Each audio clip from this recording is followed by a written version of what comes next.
Hello everyone. আজকে না অনেক দিন পর আবার একটু সময় বের করে নিজের স্কিনের কেয়ার করতে বসে পড়লাম। তোমরা তো জানোই কিছুদিন আগে ভাইয়ের বিয়ে গেছে, তো তার জন্য কিন্তু স্কিনের উপর অনেক অত্যাচার হয়েছে। আর অত্যাচার বলতে ওই যে মেকআপ, স্কিনের উপর অনেক মেকআপ করা হয়েছে যেহেতু বিয়ে বলে কথা। আর একটা বিয়েতে তো অনেক রিচুয়াল থাকে, তো সমস্ত রিচুয়ালে কিছু না কিছু তো মেকআপ করাই হয়েছে। তো তার জন্য কিন্তু স্কিনটা অনেকটা ডাল হয়ে গেছে। তো ভাবলাম আজকে যেহেতু একটু ফ্রি আছি, ঘরে বসে একটু ফেসিয়াল করে নিই। অনেক দিন হয়েছে ফেসিয়াল করা হয়নি।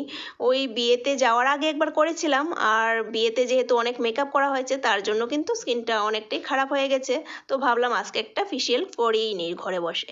তো তার জন্য প্রথমে স্কিনটা ক্লিন করে নিয়েছি, তারপর স্ক্রাব করলাম। মানে একটা ফেসিয়ালে যতগুলি স্টেপ আছে সবগুলি কিন্তু ধীরে ধীরে করে নিচ্ছি।